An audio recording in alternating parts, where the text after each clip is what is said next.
thousands of people have mysteriously vanished in America's wilderness. Join us as we dive into the deep end of the unexplainable and try to piece together what happened. You are listening to Locations Unknown.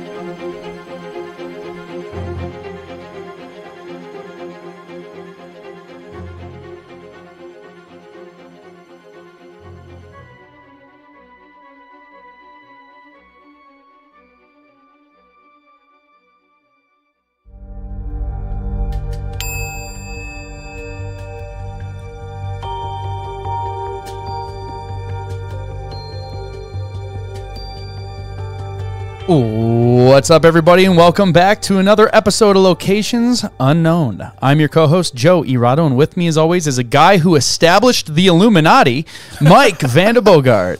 Thank you, Joe, and thank you once again to all of our loyal listeners for tuning in.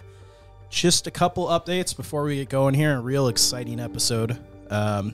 First, I'd like to give some Patreon shout-outs to our new subscribers. We've got Flaming Jan, Brianna Waits, Catherine Maginin, Robin Gallagher, and YS. Flaming Jan. What a fantastic name. Yeah, it's pretty good. I really hope that's his real name. Or her. Or her. We don't know. But, yeah, So, that's hilarious. If you want to call the show and leave a voicemail, you can call 208-391-6913. The funnier, meaner, the better chance it gets played. We usually only play those on subscriber-only episodes, so you have to subscribe. Yeah, you got to subscribe and leave us a mean message. You can also support us through YouTube memberships, premium subscriptions on Apple. You can buy stuff from our store, either on our website or Facebook. And just an update, we recently recorded a second episode with National Park After Dark. This was more of an interview, laid-back talk with Danielle and Cassie, kind of behind the scenes look at how they got into the show, all that kind of stuff. It'll go live on our main feed on the 24th, but you can listen to it now by subscribing to our Patreon channel. So if you really want just another reason to go to Patreon. Yeah, if you want to hear that ahead of time, go to our Patreon channel. So outside of that, I got some updates. Joe's got some updates. So we had an overwhelming response to our ad for a part-time researcher. Oh, we did. Yes, we have 60 applications. So yeah, some of you, unfortunately, I'll admit it now because I'm cutting it off. So when this goes live, I'm not taking it anymore because I don't have time. In the Google form, I put all these questions in and stuff, and at the bottom where it just says thanks for submitting, in the last sentence I wrote, you have to send me an email with your resume, with the information, and you have to end the email with, and remember to always leave no trace.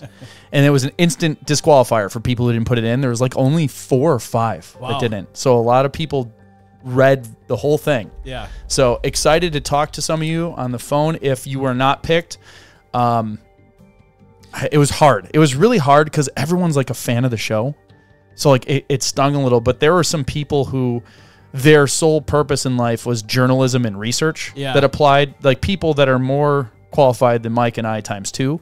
Yeah. So if I guess the way I say it is, if you're an engineer and you lost your job, would you be happier to lose it to the best rocket scientist in the world versus someone who didn't deserve it? Well, we've had some people apply that are more than qualified to do this. So, well, as things progress, we may need more help too. So I asked everybody if I could keep their information. Yeah. They're super nice about it, but I just always feel bad. Especially if they're nice people, they're fans. I do feel bad about it. So, but thank you all for applying. It's been so cool and overwhelming to see the response. Another thing that we launched that I'll give you the link to put in the description is we're going to be looking into doing some adventure travel where you could come with me and Mike somewhere. Anywhere in the world, essentially. So we have this service that we're going to be using, and they're asking that we get at least 50 people to fill out a form who would actually be interested in doing trips with us. This could be hikes. It could be checking out historical sites from anywhere, South Africa to just in the United States in a national park. But go onto the link, fill out just a quick survey. I think it's 2 minutes long about what you might be interested in, and if you were to do something like this, what would your budget be? It's really kind of that simple. Yeah. And we compiled that information to determine what types of trips we go on.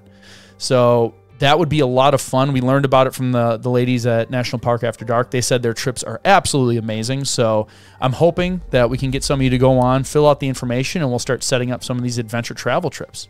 Sounds exciting. I have 2 more things. I don't normally do updates. Wow, I got a lot of stuff. You never have updates. I know. This one's random, but I saw this. It freaked me out. Did you see King Charles painting? No. After his coronation, like they have the paintings of the king. I didn't see that. It is the creepiest freaking thing in the whole world. I'm going to pull this up. It is terrifying. And if you mirror the image, it is like the devil. Really? Oh, dude. It's so... I saw this pop up, and no joke, I thought it was fake because it looked like in Ghostbusters 2. Yeah. You know the painting that comes to life? Yeah. I can't think of the guy's name, but yeah, I know what you're talking about. Yeah. So it's like that. Oh, like, wow. Look at this. Yeah. Doesn't that look like someone made this up? Like it's not real? Hold on, I got to share the screen here. Like that is not... Like to me, this is like a fake thing. That is creepy. That is so terrifying. Hold on, I want to see if they have it mirrored. I hate TMZ's website. That is crazy. You don't sound like you care as much as I do. So people are like painting in the devil face. People have a lot of time on their hands. Oh, this one, I mean, you just take it and mirror it, and it literally, like, look at this. Yeah. That legitimately looks like an actual, like it's, you know, some of those times they do that and you're like, that's a long shot. It's not that. Oh, I was trying to open up X. Well, we believe you. Okay. You know what? Give me, I never do updates, so you need to give me a minute. Yeah. Anyway, all right. So anyway, and then the last thing, we had one user call in who's been a very long time fan. And his funny thing he did when we first started was film the video of our intro where he doesn't remember what the intro is, but he tries to guess what it is. And I just think it's freaking hilarious. So I'm going to play it real quick. All right. This is the official intro for episode 104 from Albert Stoner. And he lives in Colorado, and that is his real name. For approximately 3 decades, avid wilderness junkies have been mysteriously vanishing into the forests. This is Locations Unknown. I like it. I think he like mixes up with crime junkies. Yeah, maybe. Average wilderness junkies have been disappearing. So I listened to that and I thought it was hilarious. That is funny. And he's been a long-time fan, so I'm like, all right, I'm going to actually play it in the air. I let him know that. So without further ado, let's get right into it. Oh, wait, I screwed it up. All right, everybody, let's gear up and get out to explore Locations Unknown.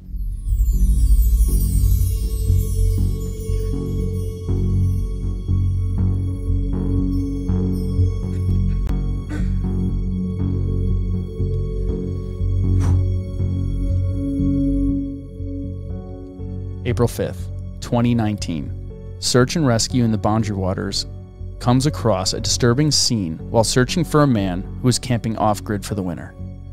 Was there an accident or possibly foul play? Join us this week as we investigate the strange case of Jordan Grider.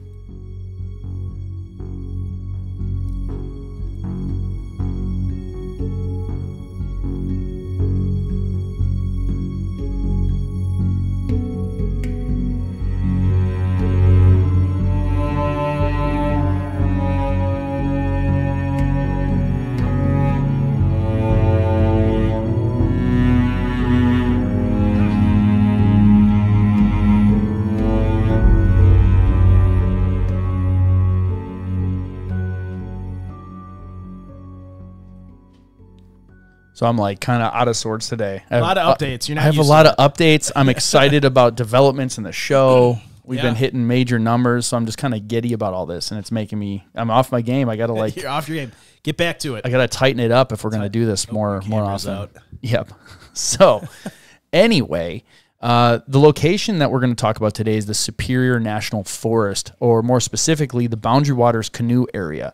One of my favorite places, especially because it's like the first time my love of the wilderness came from doing trips to the Boundary Waters. That's the first place I went to and did a long 2-week camp out in the middle of nowhere and solidified my love of the outdoors. Yeah. So I did a long explanation while you're fixing the camera. I've been there too. It's really cool. It's so great. I have a little video of you can play at some point of the campsite that we set up on this island. Oh, perfect. While we're there. It's beautiful. I love it. It's a different style of camping that's just great. Yeah, you canoe in. We canoed in for in Portage for 2 or 3 days and found this little island in the middle of this huge lake and just set up camp on it. Oh, and the fishing's amazing. The wildlife is amazing. The whole thing is awesome. So it shares a 150-mile border with Canada and covers 1.1 million acres. So it's similar to the size of Glacier National Park, actually. There are 1,200 miles of canoe routes, 2,200 designated campsites, and 1,000 lakes and streams. The area of interest that we're talking about is the Sioux Hustler Trail area. So that's where this story will take place. For those who did not know, the Boundary Waters is in Minnesota. So it borders Canada with Minnesota. It was established in 1964. It sees roughly 150,000 visitors annually. That's what I loved about it was it's not heavily traveled because it is a lot of canoeing. Yep. So you put all your gear in the canoe and you have short portages where you have to carry your canoe and your stuff overland. Yeah. And I think that deters a lot of people, which makes it more secluded. And it's just huge. It is huge there too, could be a lot of people out there and you're just not going to see them because, like it said, there's 1,000 lakes. Yeah. I love it. I want to get my kids out there soon. Yeah, it's cool. So we'll talk about a little bit of the history of the area. The North Country was inhabited by the Paleo-Indian culture in 8000 BC. Limited artifacts have been found in the Boundary Waters from that era and subsequent archaic periods from 6,000 years ago. Artifacts from the early woodland era, which is about 13,000 years ago, have not been found there. Or 1,300. That's a big difference. Yeah. But pottery and clay pipes from the later woodland Indians have been found there. This area was then sparsely populated by the Sioux. Then Ojibwe arrived and the Sioux migrated westward. The area then became a part of the homeland of the Ojibwe people, who traveled via the waterways in canoes made of birch bark. In 1688, the French explorer Jacques de Noyan became the first European known to have traveled through the Boundary Waters canoe area. Later, during the 1730s, Le Verandry and others opened the region to trade, which was mainly beaver pelts. By the end of the 18th century, the fur trade had been organized into groups of canoe paddling voyagers working for the competing Northwest and Hudson Bay companies, with the Northwest Company fort located at the Grand Portage on Lake Superior. Here are some interesting facts. The land of 10,000 lakes is actually more like 14,000 named lakes that are 10 acres or larger. That's funny. They underestimated how many lakes they have in their slogan. Yeah, they did. Water skiing was invented in Minnesota. Shocking, all those lakes. Yeah, I know, right? Post-it notes were also invented in Minnesota. So what do you attribute that to? I don't know. Oh, okay, not the lakes? No. Although known for its deep Scandinavian roots, Minnesota is home to the largest Hmong and Somali communities in the United States. More turkeys are hatched in Minnesota than anywhere else in the country, and more gray wolves live in Minnesota than any other of the lower 48 states. Did you know that Minnesota changed hands many times before it came under U.S. control? This is very interesting, and I didn't know it changed hands this many times. So, as the first Europeans to settle in Minnesota were the French, they claimed the region as part of the great swath of land, which they called La Louisiane. By the mid-18th century, a number of major European players all started fighting for control of the region, primarily motivated by the lucrative fur trade opportunities. This resulted in the 7 Years' War, which ran from 1756 until 1763. Before the end of the war, Spain gained control of all of France's land west of the Mississippi, including parts of what would later become Minnesota. Spain held control of the region until 1802, when it was returned to France. France barely had enough time to sign the necessary paperwork before they sold the entirety of La Louisiane to the newly formed United States of America in 1803. We just talked about that. Yeah. Parts of Minnesota to the east of the Mississippi River were lost to the British at the end of the 7 Years' War. In turn, they were won by USA through the American Revolution. That is wild. Yeah. So Minnesota has been claimed by several world powers in its history. So that's why it's so diverse, Mike. Yeah. We'll talk about a little bit of the climate. So the BWCA has a dry winter, humid continental climate bordering on a subarctic climate. The hottest months are June through August with average temperatures in the 60s and 70s. So it never gets crazy hot there. Yeah, I think the high for like July is like the all-time high is like 90. Yeah, I remember we went, it was warm a little bit one day and it like was touching on the 80s and that was kind of it. The coldest months, not surprisingly, are December through February with temps in the low single digits or below freezing. I meant below zero. Below zero? Yeah. Oh, yeah, I guess single digits are below freezing. I'm glad you picked up on it because I would have just said it and then we would have got a lot of angry phone calls. The wettest months for rain are May through September with over 3 to 4 inches a month. December through February are the snowiest months, averaging 14 to 17 inches per month. A little bit about the terrain. Nearly 20% of the BWCA's total area, or 190,000 acres, is water. Within the borders of the area are over 1,100 lakes and hundreds of rivers and streams. Much of the other 80% of the area is forest. The BWCA contains the largest remaining area of uncut forest in the eastern portion of the United States. That's a really cool fact. Yeah. I would have thought upstate New York had a lot of it. I'm guessing it's just because it would be really hard to log some of it just because there's so many can't get it out. Lakes and streams and Yep. I guess that's a good thing. The Laurentine Divide between the watersheds of the Great Lakes and the Hudson Bay runs northeast-southwest through the east side of the BWCA, following the crest of the Superior Upland and Gunflint Range. Gunflint Range I spent a lot of time in.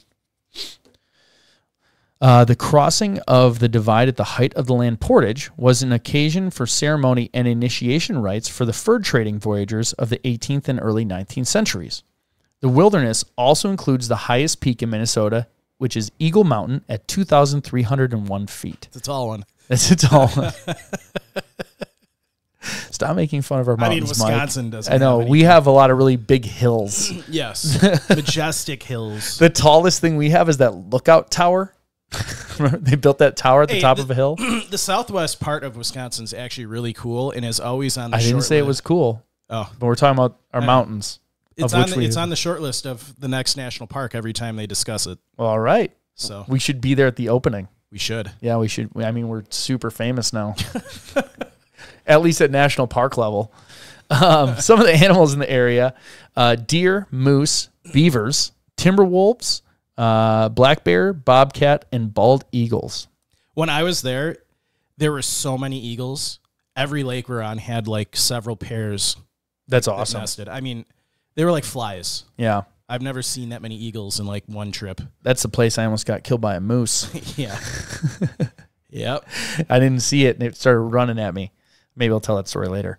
Some safety tips for traveling boundary waters. Wear your life jacket. That's one of the big issues that you can run into there is you have all your stuff in a canoe. The lakes are huge. They're cold. Yep. You can be susceptible to hypothermia, being weighed down. So you always want to have your life jacket while you're in your canoe. Minnesota state law requires all watercraft, including canoes, to have one wearable, Coast Guard approved personal flotation device on board and readily accessible for each person in the watercraft. So yeah, just wear it. Yep, wear it. Otherwise, you'll be breaking the law. And they have people out there. I have had people, when you're camping, even though it's remote, they have dudes, and they can canoe like nobody's business. Oh, that's all they do all day. I know, but they're good. And you run in, and they're making sure people aren't littering. They're making sure it's keeping clean. They're really good at it. So you will get busted if you do not follow the rules there. Rapids. Generally, rapids in the BWCA are not safe to run, so use only the provided portages. Powerful currents can trap swimmers underwater or sweep them towards dangerous waterfalls. Fast-moving water can push swimmers and boats into rocks and logs, and even with life jackets on rapids are dangerous. Yeah, it can be, especially when the snow is melting, the rivers get swollen, and it's pretty crazy. Yeah, and even we got stuck out in the middle of one of the lakes during a storm, like not a lightning storm, but wind, and it became really hard to paddle. Yeah, back towards our camp. So yep, no motors. Yeah. Giardia is a big issue. It's a parasite that can cause an internal illness that will need medical attention. Basically, you will be spending a lot of time on the toilet, of which there are none. Yeah. So don't do what I did in high school and go out in the middle of the lake and just fill your water bottle up. Yeah, not a smart idea. And you know what? This is before I knew anything. What I used to do to keep it clean is I would cover the top of it with my hand and lean over the side of the canoe and go really, really deep and then let the water in. Oh, that's because I didn't want to get surface water. That's how I knew I was going to be okay. There you go. I actually was very lucky. I never got sick, but very stupid of me. I didn't treat my water at all. Do not take that advice. Yeah, that's me giving you what not to do. Yeah. All the drinking water should be treated by one of the following methods. You bring water to a full boil for 3 to 5 minutes, and then you obviously want to cool it down before you drink it. You purify your water with a filter specifically designed to remove giardia. 3, you treat your water with chemicals specifically designed to kill giardia. So do those things. Fish. Chemicals such as mercury, PCBs, and dioxin have been found in some fish from certain waters. Eat more panfish and fewer predator fish, and trim the skin and fat to reduce your risk. The fishing there is really good, so you're going to want to do that because you're going to have an abundance of fish to eat. Yeah, it's just kind of sad that, even up there in that pristine wilderness, that there's pollution enough that they're getting that issue. It's risky to eat some of the fish. Yeah. I'm not eating it every day, so I don't care. I just eat it. Yeah. Hypothermia and dehydration are still a problem. You can still be dehydrated if you're not getting enough water, especially if you're paddling all day in the sun. And hypothermia because it does get cold at night, and you are constantly around water. When you're up there, your stuff does get wet. So you want to make sure that you are always being dry in camp. Like bring those dry sacks to put clothes in that always are dry for camp. I dropped my GoPro in about 7 feet of water and had to go in and get it. Yeah, I mean, you didn't have to. Well, I did. Yeah, because GoPros are expensive. Yeah, it was September, so it was getting kind of cold. Yep, but you did it. I did it. I lived. Good man. First aid and emergencies. Each permitted group should carry a well-stocked first aid kit and have group members that know how to use it. Do not rely on cell phone service. Having a phone cannot substitute for knowing how to handle an emergency in the wilderness. Many areas of the BWCA lack cell coverage. In the event of serious injury, the standard SOS call is a series of 3 signals of any kind, either audible or visible. So if you have a fire, 3 smoke puffs. If you have a whistle, 3 toots of the whistle. Yeah. 3 of anything, followed by a gap, followed by 3. People know there's something going on. Yep. For summoning help from an aircraft in an emergency, signal them by paddling a small circle or waving a brightly colored cloth tied to a canoe paddle. Travel. There are no directional signs in the wilderness, so you'll need a compass and an accurate map. What's nice about being on lakes, it's not difficult to navigate. Mm-hmm. You kind of know where you are, because if you're leaving a lake, if you knew where you started and you don't lose track of it, it's pretty easy to follow. But it can get, I know you got to really stay on top of it if you're planning to portage across several lakes and areas. Yeah, you want to follow your track. Just have a map and know how to use a compass, and you should be fine. Yeah, absolutely. So... canoe close to the shore. It lessens the chance of being endangered by sudden changes of weather. If a storm threatens, get off the water. It's also easier to paddle on the shore. Like the waves are smaller. It's just a good idea. If there is a lightning storm while on the water, get to shore. If on land, among the trees of similar height, put yourself an equivalent distance between 2 trees. Avoid the tallest trees. A, they can fall on you. B, can be a lightning rod. Yeah. There are bears, black bears. You want to keep a clean campsite. Never eat and store food in your tent. You want to take all precautions to discourage bears from visiting your site. You want to use a hanging bag in almost every case. There's trees everywhere. That's the easiest way to do it. I put it in bear-resistant containers and in a hanging bag. Bear kegs. Yep, bear kegs are important. Some bears overcome their fear of humans and approach campsites looking for food. This includes island sites, since bears are good swimmers. If you do encounter a bear, well, most will be scared off if you make noise, shout, bang pots. And up there, we always had bears in our camp. Yeah. Because you'd leave and go fishing or go hiking, you come back, there's always black bears sniffing around. You just kind of chase them away with your paddles. Yeah. You click your paddles together and they get scared. We think we had one on the island one night. We heard like a loud like rustling in the woods. And yeah, they swim. It's freaky. Yeah. It's so freaky. Black bears don't terrify me as much as a grizzly. Yeah. Like, in a group, you can scare one away. Absolutely. Don't yawn. You're not allowed to yawn. I'm so excited. If people weren't watching. See, now I had to sneeze. I think that's what it was. I was actually preparing for a sneeze. It's all the spring stuff. Yeah. All right, so let's learn about Jordan Grider.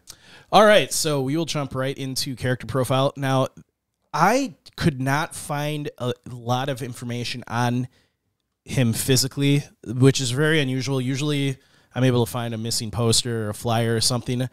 I think just because he went missing and then was found, his remains were found about 6 months later.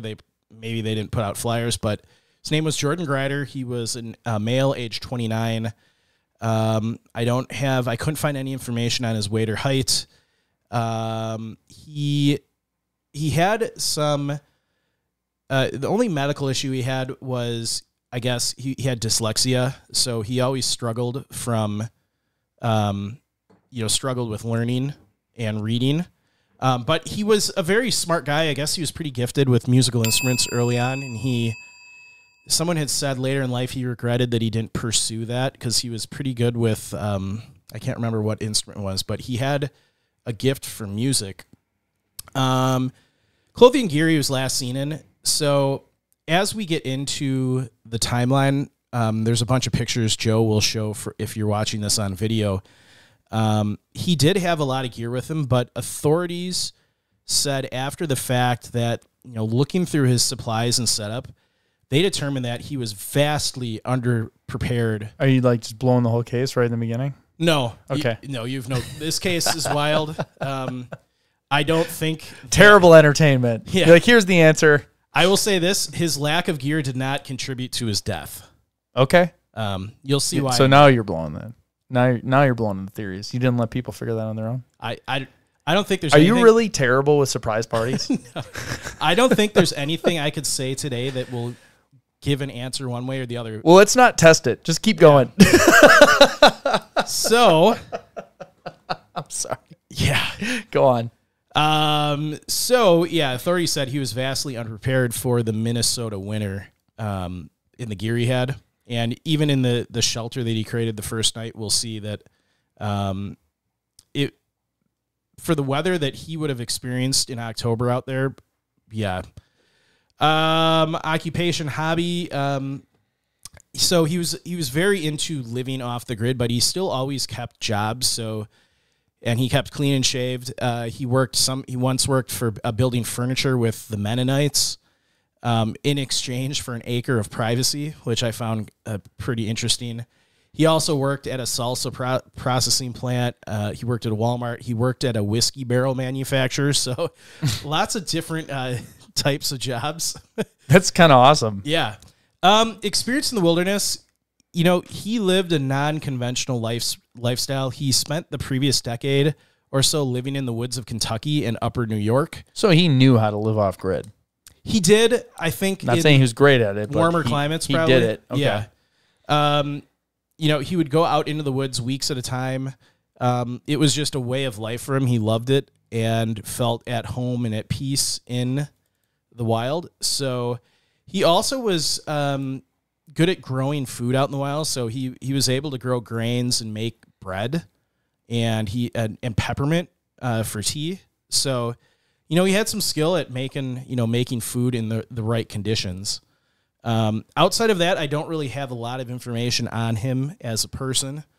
Unusual for a case this recent. So we will jump. Yeah, if he's a true off the grid person, there's probably nothing to report. So jumping right into the timeline. So it's early October. Some reports I found, news sites put a date of October 22nd, but I'm going to go with early October. So he set off on a winter-long trip in the Bounty Waters. So he was going to stay out there the entire winter, that's wild. That's wild. It's pretty treacherous up there. Now a lot of it closes down entirely. He had his truck with him, so I think he maybe had planned to come out at times to get supplies. But okay, so maybe live there, but still use whatever the local resources were. Yeah. Okay. So, family and friends said this kind of trip was very normal for him. Like I said, he lived off the grid a lot. So prior to this, he had spent several months with his parents and 5 brothers in New Mexico, and he stayed there through his birthday at the end of September. Once in the area, he set up a camp overlooking a seasonal beaver slough. So that's kind of it's like a beaver dam almost. Okay. When we were out there, you probably saw these too, like in more shallows, like it'd just be these mounds of like dirt and sticks and leaves and stuff. Oh yeah, the abandoned ones, it's the best firewood. Yeah. It's all dried out. But yeah, that's like a beaver house. Yep. So no, we didn't burn the beaver house. No, Joe hates beavers. No, the people, well, there is sometimes you go out there and the rangers would say, hey, like you can destroy that dam or whatever. Yeah. Like they don't, it's like, so yeah, they're like, oh, take wood from that beaver dam. It's good firewood. And they try and sometimes break those up. Yeah. So it is now October 8th, 2018. So Jordan actually he had cell reception at the spot he was camping at. So he sends a picture of a beaver pond near his campsite to his family. And then on October 9th, he sent a group text message to the family stated how much grain and beans he had bought, and he was prepared for a long winter. This would be the last text that he would send from that phone. So October 9th. So October 10th, he left his campsite at least once to purchase some supplies at the nearby store in Eli. Okay, so he was using his truck. Yeah, and they actually, when law enforcement found his truck, they found this receipt in it. So we know on the 10th he was in the town of Eli, which that is kind of like the town you go to before you go into the Boundary Waters. Yeah, I've been there lots. I think I've been to Boundaries like 10 times. Yeah, if you're renting any kind of gear, good chance you're stopping in Eli. Yep. And there's the outfitter we went to is super cool, and they're all really nice and they very knowledgeable.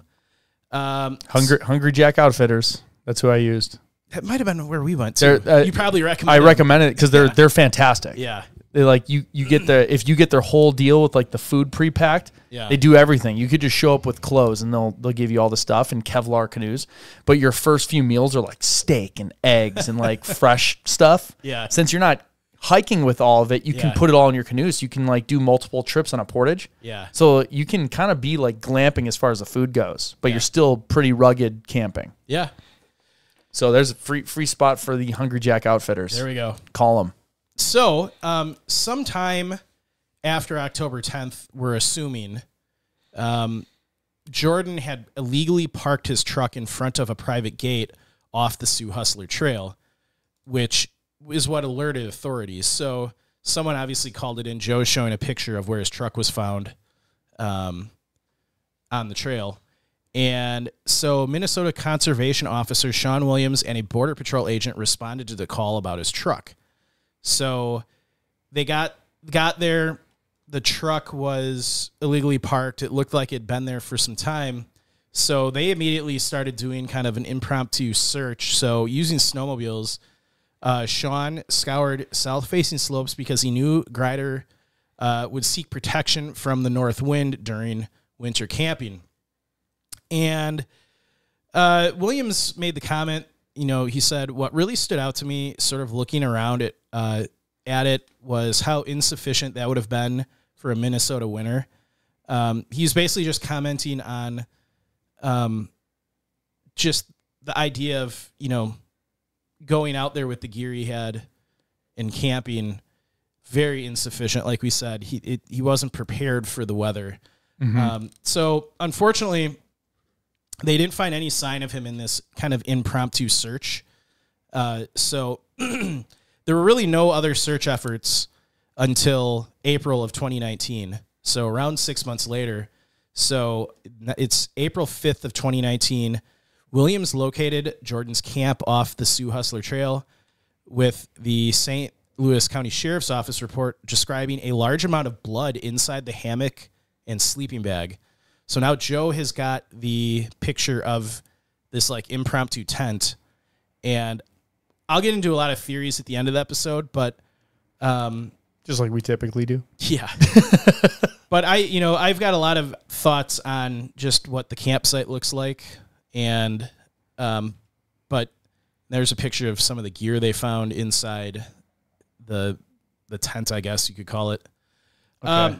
So yeah, he had a gun with him that was fully loaded, not used. Yeah, a bunch of knives and stuff. Yeah. So Williams, let's make sure I didn't lose my spot here. So Williams said, and this is a quote, "It's a super remote place. If you're looking for a spot to avoid contact with people," he really did find it. We were kind of just taking it in, myself and the agent, a visual inventory. We noticed a large amount of blood everywhere. A hammock was slung under a green tarp that hung over a guy wire. A 9mm Beretta pistol was in the hammock with 2 loaded magazines. There was blood splatter on the walls of the tarp. So, oh wow, yeah. There were indications of wolves at the campsite with footprints and scat. However, after the initial search of the campsite, there was no sign of Jordan, but it also was hampered as it was under 2 to 4 feet of snow. So Williams and the team decided to come back in a couple weeks when the snow melted. So about 20 days later, April 25th, they returned to the site and they actually found remains. So Joe has a picture of, I believe that's a femur. Not positive on that, but that's all right. So, on returning to the site, remains were finally uncovered beneath the snow. 10 bones were found, including a vertebrae, a possible femur, and a possible forearm. A shredded jacket and other torn bits of clothing were also at the campsite. 2 more bones were later discovered further off-site by cadaver dogs. One picture back was the coat, and then that was a bloody rag they found near the tent. Okay. So Rebecca Grider said they didn't find his skull. They took teams of 20 to 30 people out and did the 1-by-1 grid walk. They went up with cadaver dogs to try and find more. They still didn't. Law enforcement did also say there was no evidence of foul play and suicide was ruled out because the gun hadn't been used, and Jordan's cell phone located at the scene didn't include anything that indicated he was suffering from depression or contemplating self-harm. So it's now May of 2019. So Rebecca and other family members flew in to visit the campsite in May. She said, and this is a quote, "It was tough. It was a lot harder than I thought it was going to be. It looked like he had burned one fire and made one meal there. There was no wood that had been whittled." So apparently, on any trip he ever went on, he always whittled wood.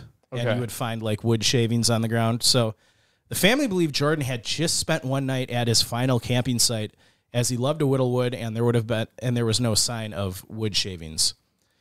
They also, because they found his cell phone, they did an analysis of his cell phone. Emails, images, text messages, and videos on his Samsung phone were recovered at the campsite and analyzed. There was nothing on the phone that could help explain how Jordan had died.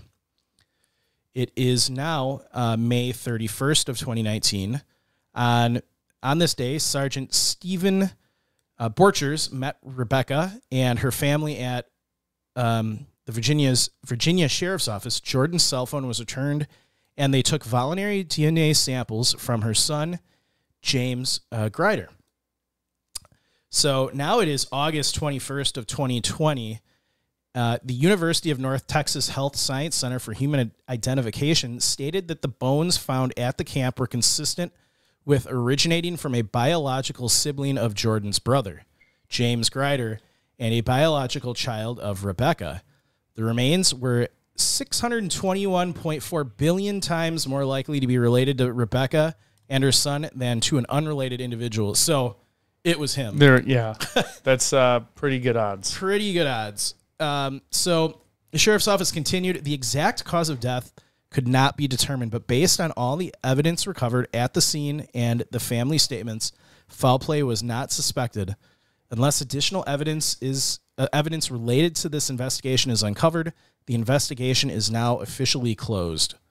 So, before we get into our own theories, I'm going to go into some different kind of official conversations they had on what they think could have caused his death. Okay. So the first and most obvious thing people are saying was animal attack, and they're like wolves. It was wolves. But the thing I learned is wolf attacks are incredibly rare. There's been like one death in the last like 300 years from a wolf, which I didn't know. I thought it would have been more common.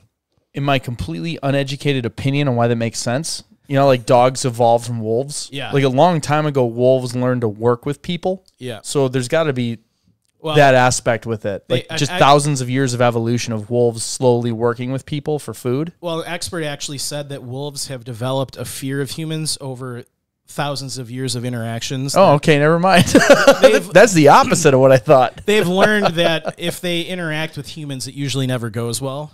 So typically in the wild, they'll steer clear. My golden retriever thinks otherwise. He likes all humans, no matter what they're doing. He thinks they're friends with everybody. So we'll get into the animal attack theory first. And this was originally what I thought could have been responsible for his death. So Jordan's family believed that a wolf attack may be responsible. Rebecca said, "I'm pretty convinced they got him in his sleep the first night. The police don't think it was an animal attack because there's no destruction of property other than clothing." But she said, "I suspect he was caught the first night they said lunch." But the evidence is to the contrary. At the campsite, although there were wolf prints and scat found, the key piece of evidence is that most of the blood was found inside the hammock.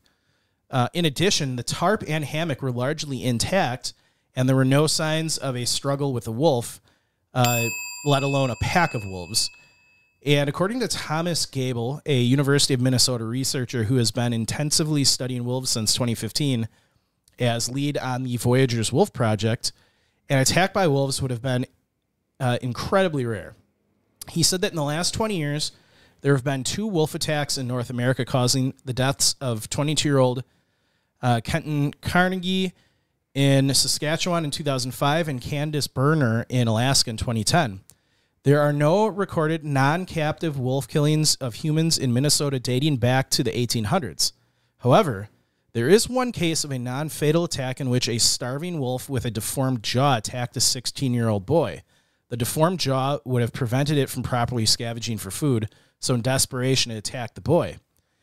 Gable goes on to say that wolves tend to avoid humans. They have a built-in innate fear of humans, probably through a long relationship with people and learning that people mean trouble and bad news.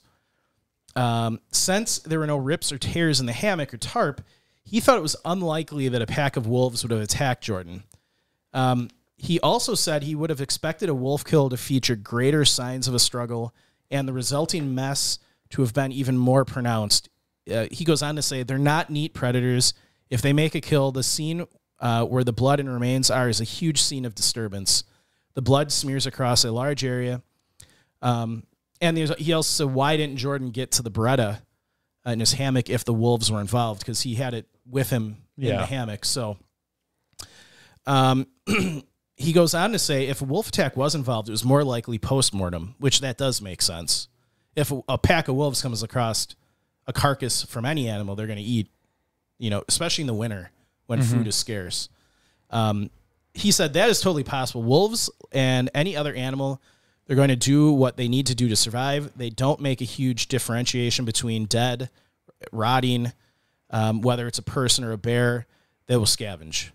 But if wolves have removed the body post-mortem from the hammock, why wasn't any of the hammock or tent damaged? So were there bite marks on the bones? So that wasn't reported. They didn't see any bite marks on any of the bones they had found. And you think if they find a femur, we both have dogs. They'll chew on it? Yeah, they chew. And I mean, dogs, large dogs, like you give them cow bones, they'll eat the bone. Yeah. I mean, or pieces of it. So the authorities not good for a dog to eat bone. No, it's not. But so authorities really ruled out a wolf attack. That's the only predator that I guess is even remotely possible that could have attacked him in his sleep.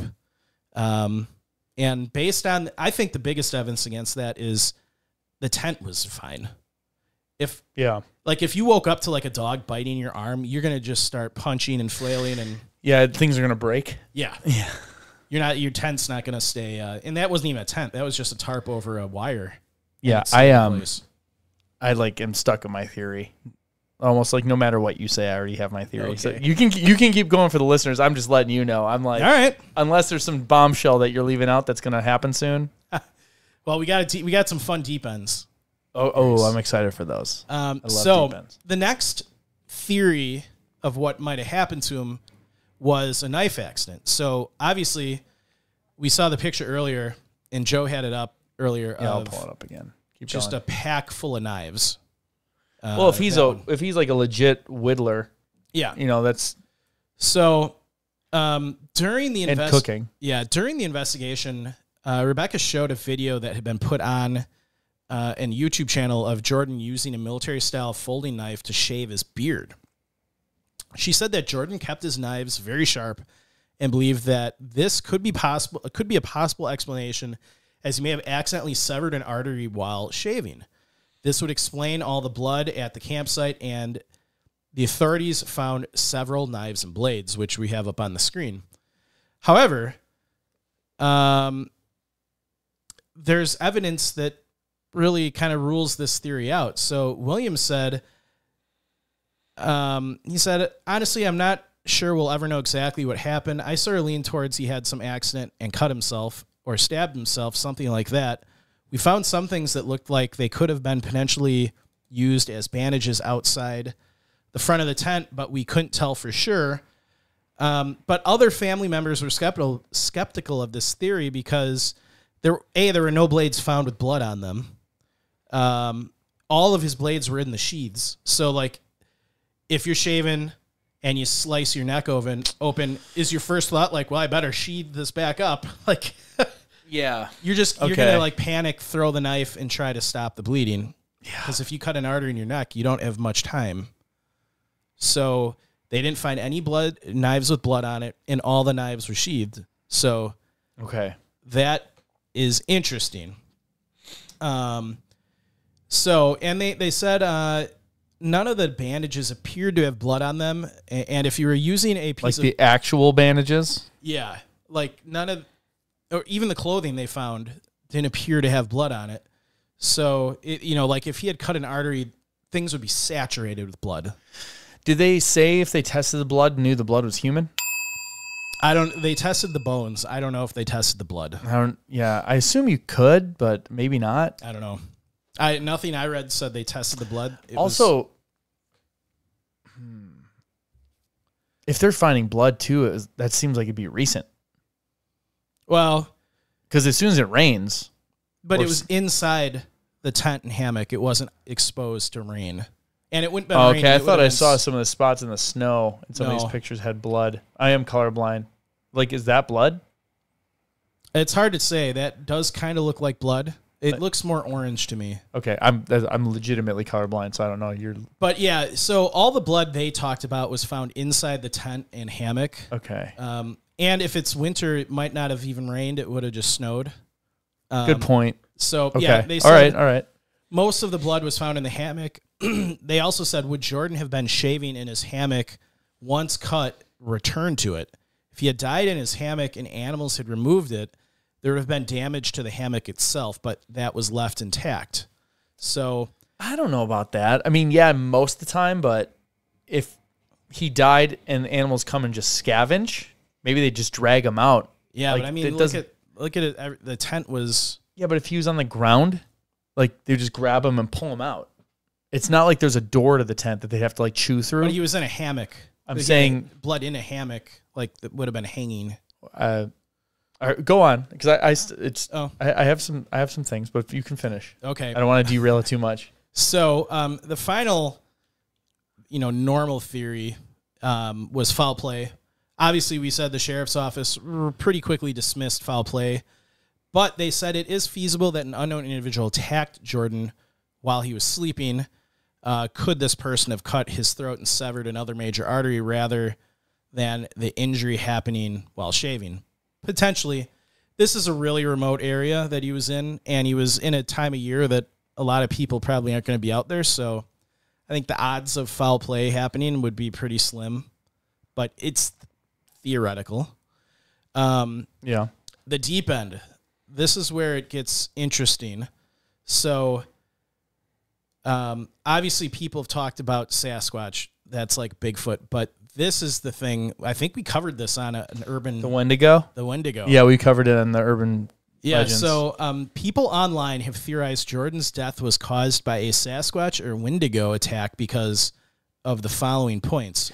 We should get this framed in the studio. That is a wild photo or painting. Yeah. That's Photo. It's a crazy photograph. Breaking news. Yeah, We got a photo of You heard it here first. I mean, it's terrifying. That is absolutely terrifying. It's like a mutant deer. It's a mad deer disease. So people online theorize that the Wendigo caused his death because, one, it looked like he'd been attacked in his hammock unaware, as his boots had been removed and his gun was still unused. If wolves had attacked him, the area under the tarp would have shown considerable struggle. Two, the tarp and hammock did not look like they had been subject to an animal attack. Three, if Jordan was whittling wood, where were the wood shavings? If he had died from a shaving cut, why would he be in his hammock? Wouldn't he be more likely that he would have been shaving near water? But it did look like there was some cut strips of material. 4, his shredded jacket had been recovered, indicating some attack, but was the damage post-mortem. And 5, despite the considerable search of the area, many of Jordan's bones remained missing, including his skull, indicating that parts of his body were removed. So, those are the first 3 theories are the legitimate theories. So, animal attack It's definitely the Wendigo. an accident, or foul play. That was my theory the whole time. Was it really? Yeah, no. Oh, okay. You're so gullible. What is your theory? You've known me for like 100 years. My theory is it was a knife accident. You think it was I think it was a knife accident. I didn't know about the shaving. My initial thought was the whittling. Yeah. And that it could have happened right away, because they said if he whittled all the time, and this one time he didn't for some reason. Yeah. Maybe he just started and slipped and cut something. And then you said all of the knives were sheathed, which kind of threw me off. And either maybe there is one out there they didn't recover. Maybe, yeah. Or he cut himself, got it under control, like cleaned stuff up, and like went in the tent and then started losing consciousness maybe. So like I was thinking of scenarios where he never went back in the hammock. Yeah. Like if he's still dealing with a cut, maybe he starts cleaning up, thinking he's got it under control, and then he goes back in to clean up the areas, bleeding all over stuff. Maybe he went to go deal with it and passed out and just bled out. Never went into his hammock at all. And that's where, when I showed the picture of the tent, and for those that are just listening, it is literally, if you can imagine, between 2 pine trees, getting I don't know, like a 15 by 15 foot square tarp. Yeah. And then just draping it over a wire to make like a teepee tent with both the ends opened up with a hammock slung between the 2 trees. Yeah. So if he's on the ground in this setup and he dies and wolves come along, like imagine his boot sticking out or his head sticking out, and they just grab him by the clothes and drag him out in the open. So what? And that's where they don't go inside at all and need to thrash around. They could just pull him out of that in the open side. So what then explains the blood splatters on the tarp on the inside? Yeah, if he's dealing with a cut, and if you hit an artery, Yeah. that's going to squirt blood. But, okay, Like an arterial, and that's where it made me think about the shaving. Yeah. If he got a cut deep enough in his carotid artery, that would start squirting blood. But that would be a fast emergency where I don't think he'd clean up his shaving blade and put it away. No. Like, you're bleeding. And I don't think there's not a lot of space in there. I highly doubt he would shave in there. Well, that's if he's shaving outside, cuts himself, and goes in the tent for something because Yeah. it's bleeding, And it's going to get everywhere. Yeah. But then he wouldn't put the knife away. Yeah. See, that's where you always throw Yeah. that like curveball. Yeah. Because if Gotcha there was a again. knife on the ground, I'd say, Yeah. he shaved himself outside, cut himself, went in the tent for first aid, and squirted If blood there all was over a the bloody tent. knife like laying outside the tent, like Yeah. case closed. So had a what knife if accident. what if he wasn't shaving near the tent site? Like if he's down by the water, Yeah.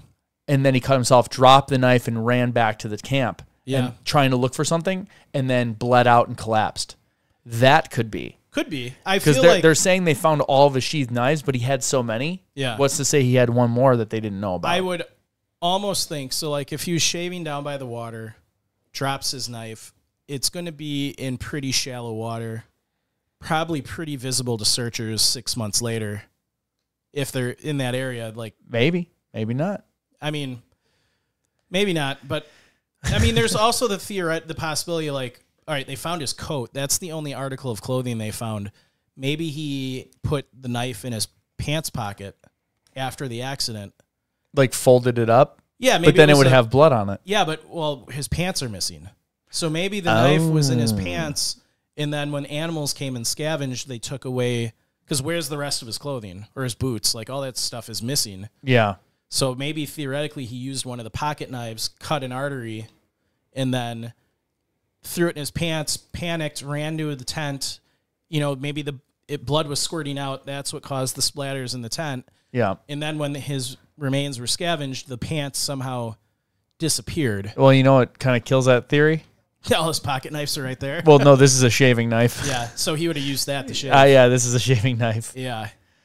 I don't know. Maybe he was whittling somewhere else. I do think it was an arterial knife cut. Something that would have squirted blood. I don't know how he got it. And then went to the tent for first aid. Yeah. Got blood everywhere while he was searching and bled out there. And then animals came along, wouldn't have to attack because it's a dead body. They would just... It'd scavenge. It would scavenge, which necessarily I feel like you could have a rather intact campsite if they drag the body out. Yeah. Yeah, it's puzzling because we don't have the bloody knife.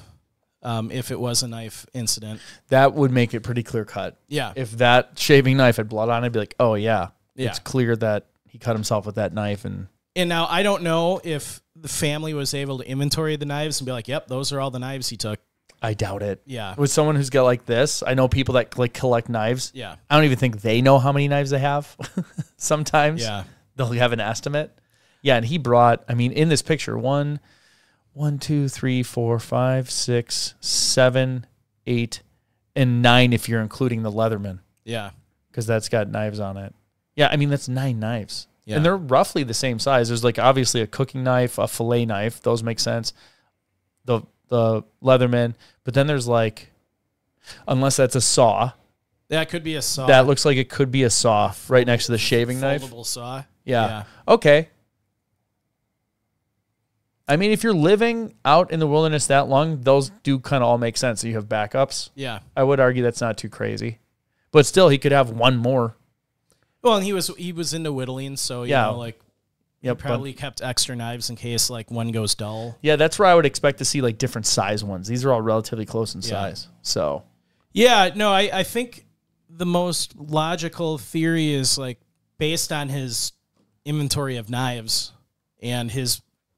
his whittling that he does, and that they said he shaves with like just an open like knife. Yeah, I think that's possible. I'm not like 100% sold on the knife theory just because there's just because the Wendigo is possible. Yeah, the Wendigo. Yeah, I don't know. This one there's never just a clear cut theory. It's funny. It's these ones that seem like it might be really not. There's not a ton of information, but then once you dig into it, you're like, this is very odd. I feel like it's definitely 100% not animal attack because he would have used his firearm. I agree. And the scene was pretty well maintained. And being that remote, like if there were like a pack of wolves like circling his camp, I could picture him taking his gun and firing off a couple rounds to scare him away. Yeah. You're not going to hit anyone out there. You should not do that in parks. I'm not saying for legal reasons. Do not. I'm not advocating randomly fire a firearm into the wilderness. Yeah, randomly firing firearms when you're out camping.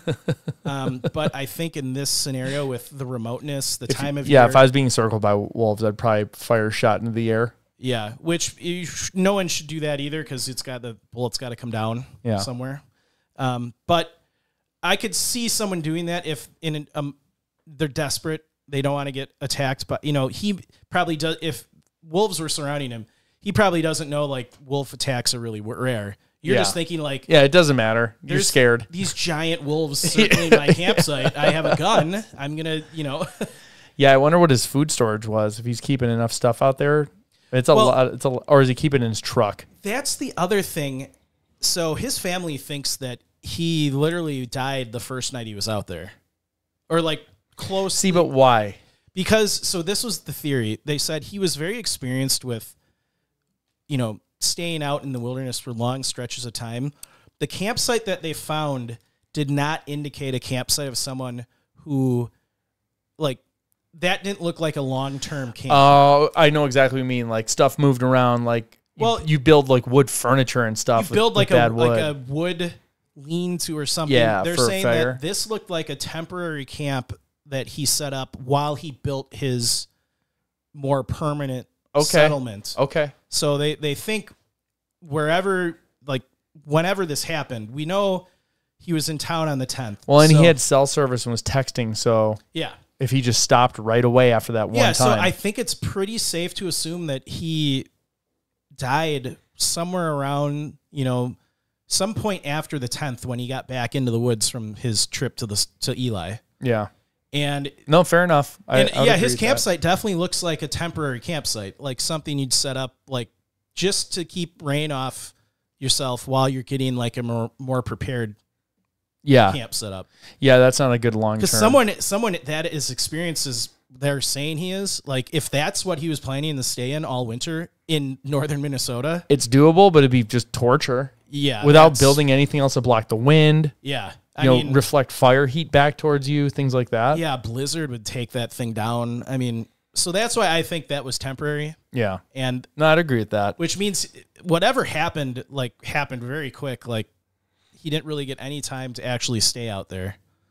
No, I'm with you on that. Yeah. I think it's a cut. I think it's a serious cut.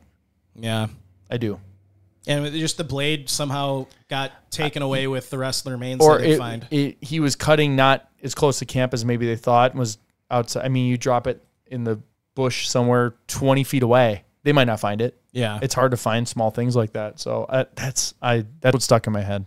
And maybe, especially if maybe they're not, if they think all the knives are in the camp, they might not be. Well, you find that many and you're like, it'd be different if they didn't find any knives and be like, oh, his knife that's bag weird. was empty. Yeah. But yeah, he's got so many. One more wouldn't have tipped the scale. Yeah, it is a little interesting that, the vast majority of his remains are missing. Like the skull is an odd one to be missing. I would attribute that to just wildlife carrying off. So it's somewhere pack of wolves. Yeah. Somebody someday might find a skull out there. That's my theory. I'm sticking with it. No, I think that's the most plausible, like normal theory. Yeah. That or Wendigo. There's our deep end. That's the deep It could be the Wendigo. We didn't even come up with that one. That was the internet. Yeah, that was it's all the internet. There's a thread on Reddit of missing 411 where they're literally yelling back and forth like, this isn't a 411 case. Another guy's like, it is. Like, so I love how passionate people get. Some people get passionate awesome. about it. That's good. Yeah, that's awesome. Well, thanks again for tuning into our show. We appreciate all of you for listening and sharing Locations Unknown with your friends and family. Log online and let us know what you think on this one. I'm pretty certain I'm right. I am. So if you think of a theory that's completely different, I do want to hear it because I have been known to change my mind when persuaded properly. While you're there, writing your theory, be sure to make sure you like us and follow us on Facebook, Instagram, Twitter, YouTube, all the places you can find us in socials, and TikTok. I'm slowly posting more and more there. On the YouTube is where you'll find the videos of each episode, is also if you're a Patreon subscriber, and you get the videos on Spotify, right? If you're a subscriber? Yep. Awesome. That's cool. If you would like to support the show monetarily, please visit our website or Facebook store to buy some sweet, sweet swag. And additionally, as I said before, you can subscribe to our Patreon account, which gives us money monthly that makes the show better and better. You can also sign up on YouTube Premium and soon. Oh, no, we do have that now. I still have it as soon. Apple subscriptions. And if you are a patron, you can transfer that over to Spotify and get access to those videos as well. Lastly, when enjoying the beauty of nature, whether backpacking, camping, or simply taking a walk, always remember to leave no trace. Thanks, and we will see you all next time.